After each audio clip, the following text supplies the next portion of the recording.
and make my task easy for me.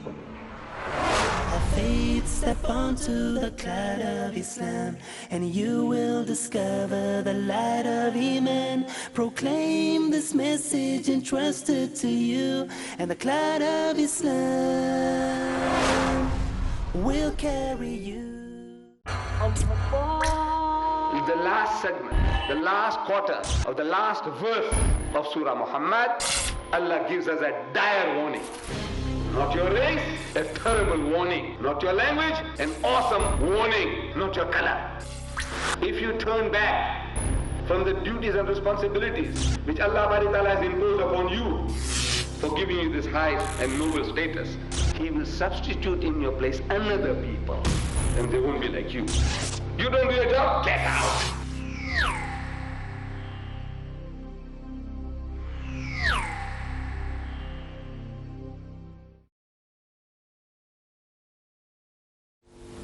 When I went to the Habibia, in my previous trips, Hanif Ali was the principal.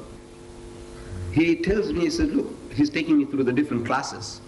And he said, look, just watch the features of these children in the different classes. So I'm just scanning, Assalamu alaikum, wa alaikum salam. The children respond. I'm watching the features.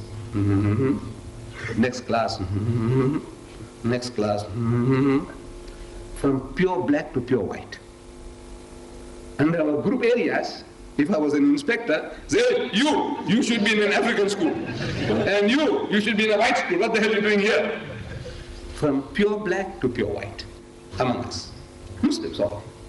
Then I go to Stellenbosch. There was a Mr. Gabriel. He was a teacher and we were talking. He takes me to his school, colored school.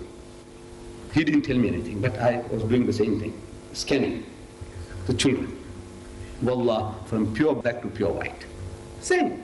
That means that your looks can't give me any indication what you are. It's only if you have a kufiya on, I said, no, this guy is a Muslim.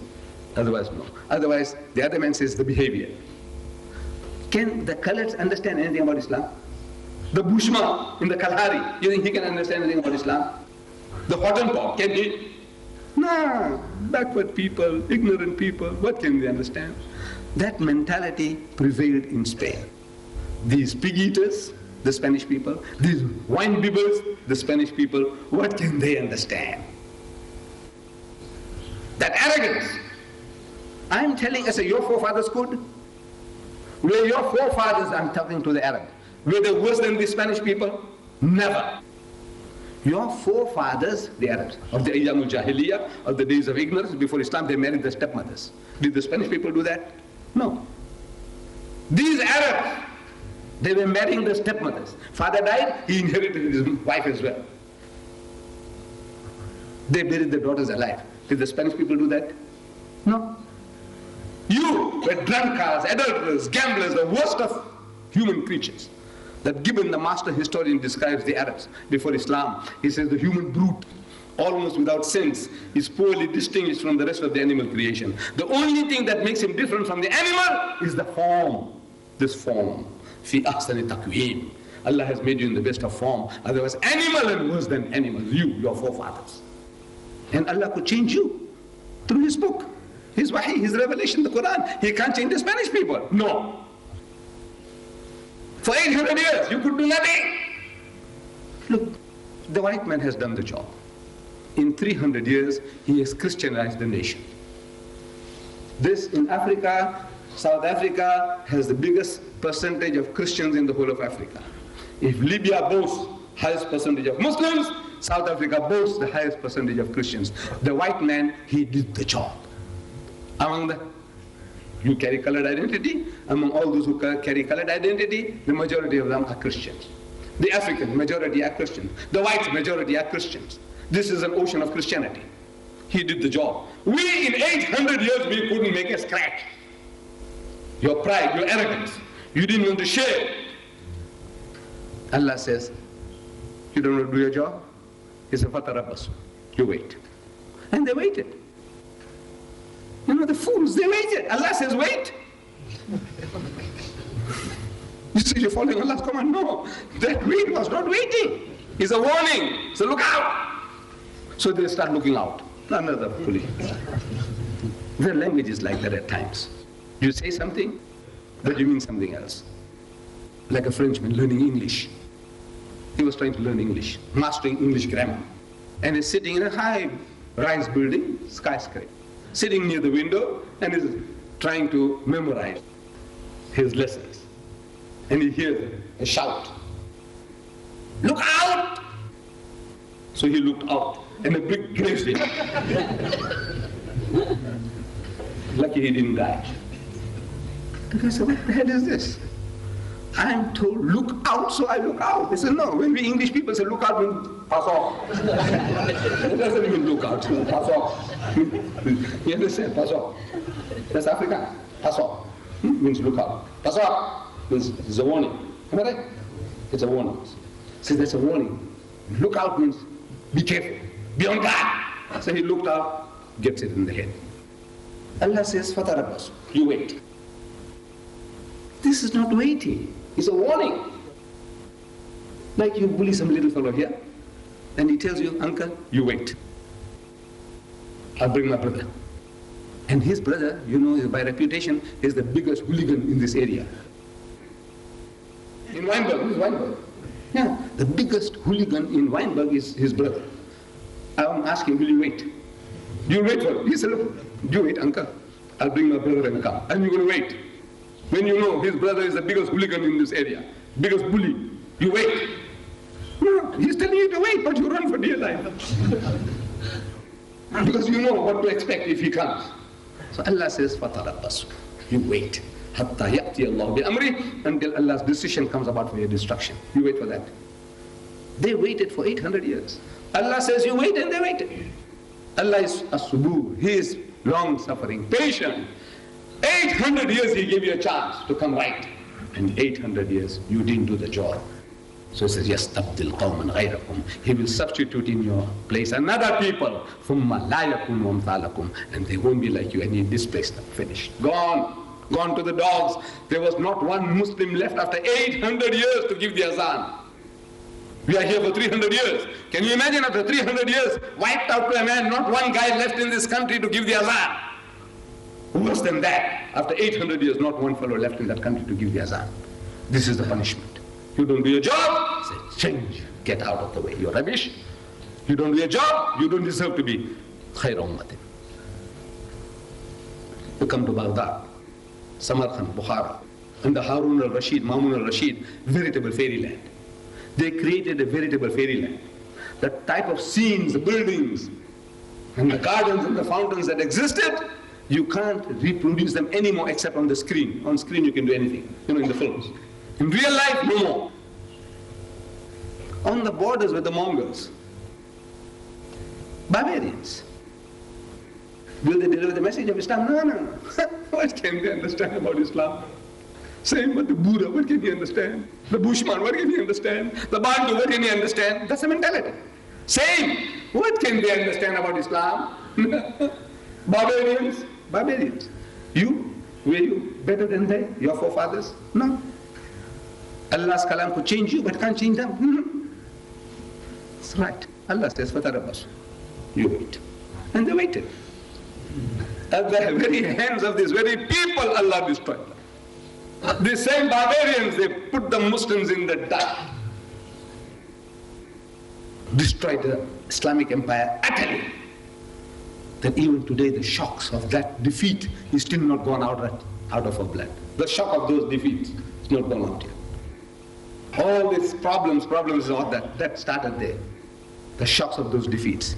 They conquered us and they demoralized us utterly. History tells us, I'm ashamed even to tell you, history tells us that these Mongols, these barbarians, one guy alone, he can lead 100 Muslims like sheep and goats. One man alone can say, "Come on, go!" A whole lot of, "Come on, move on!" And he'll, like shepherding them. One guy can do to 100. And it is told to us, history tells us, that the Muslims somehow, collided with one of these Mongols in the street. And the Mongol lost his temper. He said, "Bend down, I'll chop off your head." The Muslim bent down. He says, I forgot my sword at home. He says, you wait, I'm coming. You wait, I'm coming. And the man went home, he brought his sword, the Muslim is still bent down, he's still waiting. Sword, you can't even run away. Please, you reach that stage, you didn't do your job. Now comes the punishment. The man tells you, you bend down and wait till I get my sword to chop off your head and you can't even run away. Feel ashamed even to tell people. Say, look, this is what we had come to. Muslims. Why? You didn't do your job. Allah says, يَسْتَبْدِلْ قَوْمًا غَيْرَكُمْ. He'll substitute in your place another people. I'm your brother in Islam, Hussein Yi from Malaysia, and you are watching Peace TV, the solution for humanity.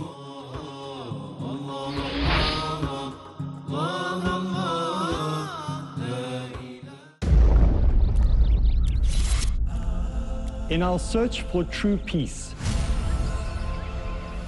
and the secret of life found only in Islam, it is important for us to highlight the permissible over the prohibited. So if you busy yourself with the do's, you don't have time to do the don'ts.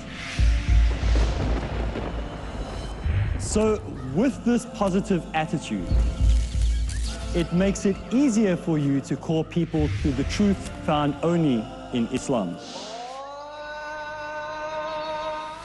So join me, Arib Islam, as we go through the series True Peace, the Secret of Life, only on Peace TV. Proceed with the guidelines that lead towards everlasting happiness in True Peace, the Secret of Life. Tonight at 11 p.m. and repeat telecast at 12 p.m. Saudi Arabia on Peace TV. He faces. My question is, I have two questions. He listens.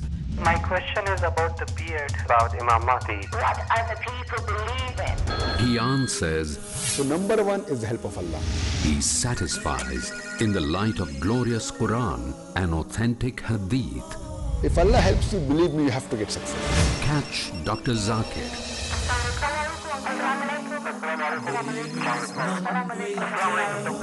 Then we have the next call, please. To get convincing and valid answers in Dial Dr. Zakir. Next on Peace TV.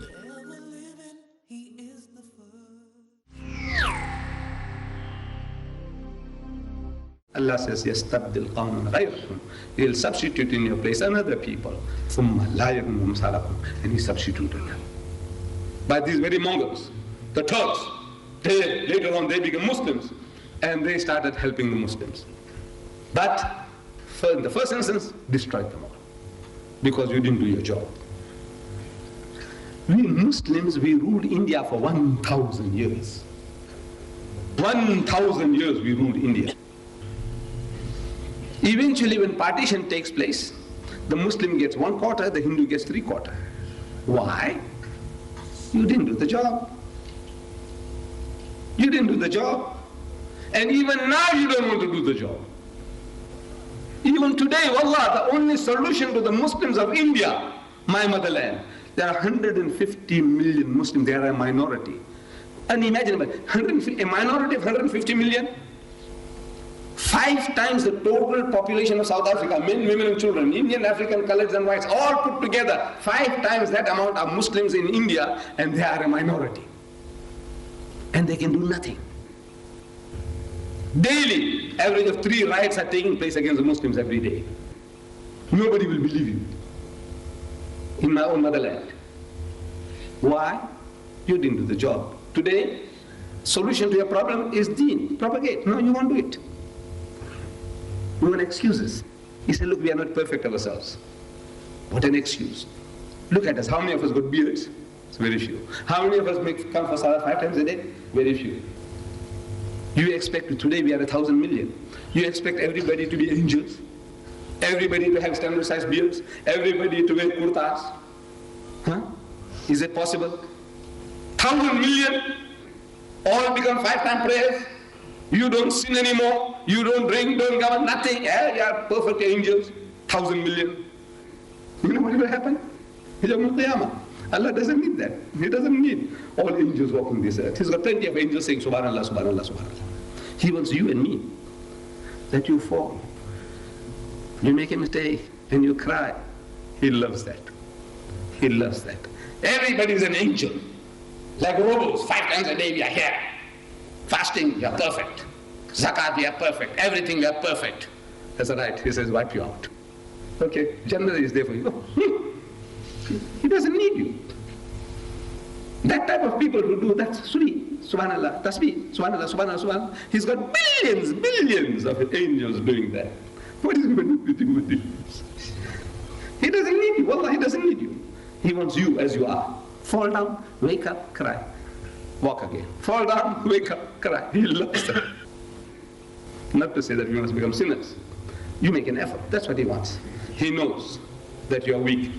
I says he's made man weak. You are weak. He knows you are weak.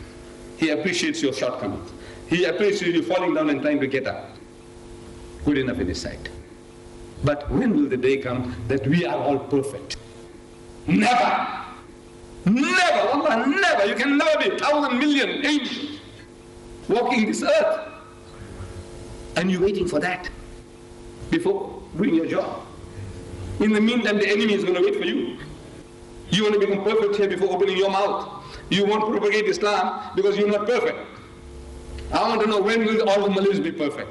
And the Indian Muslims, the Parkars and Paflankar and Bandarkars all become perfect. When?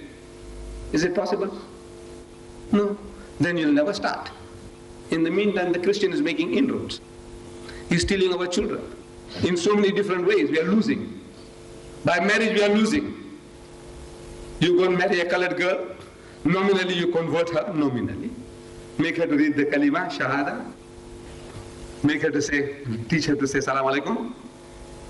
And then the marriage breaks up. Where does she go? With your Fatmas and your Khadijas and your Muhammads, where does she go?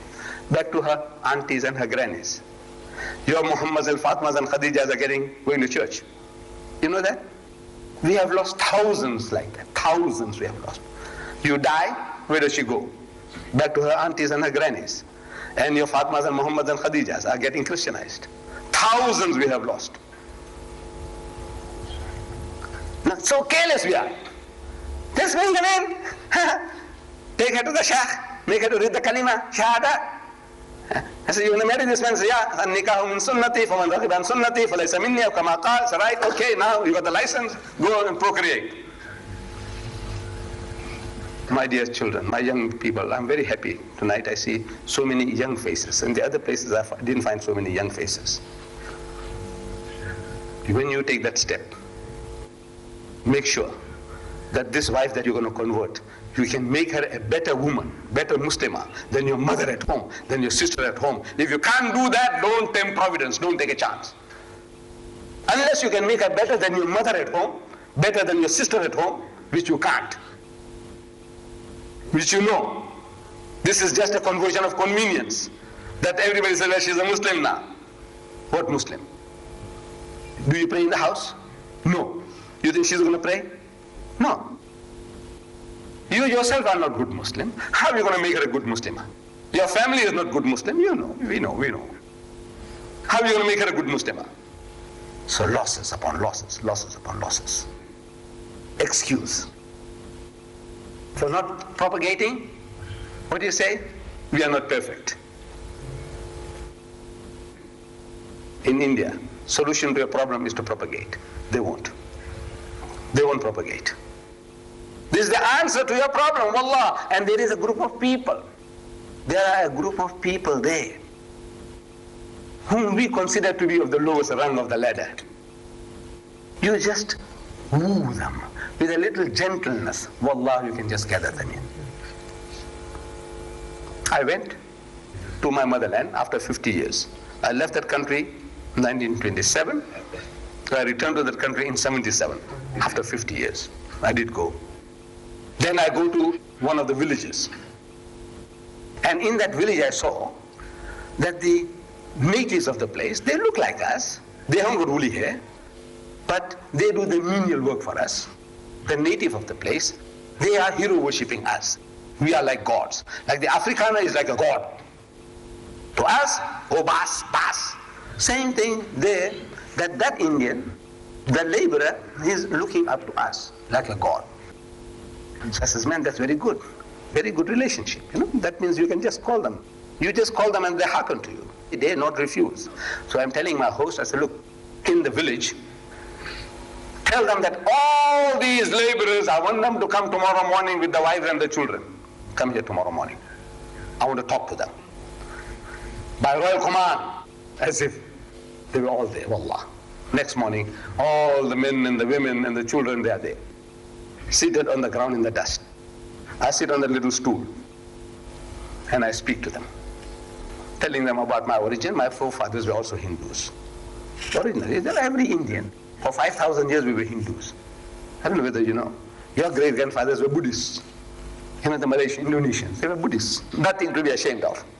Nothing. We should be proud that Allah Bari Ta'ala gave them Hidayah. Today we are Muslims. Otherwise we would be still worshipping Buddha and so many other things. So I started explaining how we became Muslim and how Islam welcomes them all. I spoke in Urdu because that made him understand English, the villager. So I had to speak in my broken Urdu and he translated into that native language, whatever I was saying. Within the hour, they all want to become Muslim. Just we touch and light-hearted chat, and they all want to become Muslim. So I'm telling my host, ki inko Musalman banao. I said, convert them. So he says, hamare liye kaam kaun karega? He said, who's going to work for us? So if you become Muslim, he can't work. Huh? A Muslim can't plow the field. A Muslim can't sweep the street. A Muslim can't chop the wood. What do you mean? He said, who's going to work for us? That means now you want to keep them there. You can exploit them better. You don't want to make them your brothers. The result is destruction. Wallah, inviting destruction. The people are there, here. There are people here. Wallah, there are people here. I'm not talking about the missionary who comes and knocks at your door. The missionary who comes and knocks at your door, he's got vested interests. There's livelihood, respect in his community for doing the job. He comes and knocks at your door and he wants to convert you. He wants to convert you. There's something valuable. Well, if he gets a Muslim, it's something achieved. Like in my part of the world, Natal and the Transvaal, if they get one of my nation, it's a diamond that he's got. The others, the Madrasis, the Tamils, the Telugus, is cheaper by the dozen. It's not the same value, it's like a ton of coal. One diamond is worth more than a ton of coal any day. So it's a pride. He says, I got a Deedat fellow. I got a Lockhart fellow. I got a Parak. It means something. There's others cheaper by the dozen. So they're out. You are a challenge. The Muslim is a challenge. 300 years they tried. They hammered your people for 300 years. They changed your language, they changed your culture, they changed your name. But you retain Islam. You happen to be one of the most militant Muslim communities in the world. You can only compare yourself with the Malays in Singapore and the Malays in Malaysia. They are jellyfishes. Your cousins and your fathers, your uncles, they are like jellyfishes compared to you. You are as hard as steel. That hammering has done you good. You didn't like it, but it has done you good. Wallah, it's made militant people out of you. What are we going to do? You were brought here against your will. Your forefathers didn't come here. My forefathers did. They came because they were starving in India. They thought, South Africa, easier living than there in India. We were starving, so they came. I came in 1927, and I know what I went through. I didn't have shoes. I had a calico shirt hanging outside and a calico trousers. I didn't own a handkerchief. The handkerchief was only the rich people. They used to keep it here for ornament. When you saw a man, that means he's somebody. He had a handkerchief here. My handkerchief was my coat. In winter, when father bought me a coat, I used this as a handkerchief. When the nose is wetted, it's coming down, drops are falling. Wallah. After eating, you wash your face. What do you do? This thing is shining. This thing is shining. Shine, they shine. And nobody in my life ever told me, Ahmad, what's this? Nobody. Because they expected that. So what else can you do? Everybody, every other boy had the same, all this shiny, shiny, shiny, shiny. We came because we were starving. You were brought here because the Dutch, when they conquered your country, Indonesia originally, those of your forefathers who were fighting for their freedom, they were captured as prisoners of war and shipped to the Cape of Good Hope and sold to the white men as slaves. When the British conquered Malaysia, those of your forefathers who were fighting for their freedom, they were captured as prisoners of war and shipped to the Cape of Good Hope for the white man, and sold to him as slaves.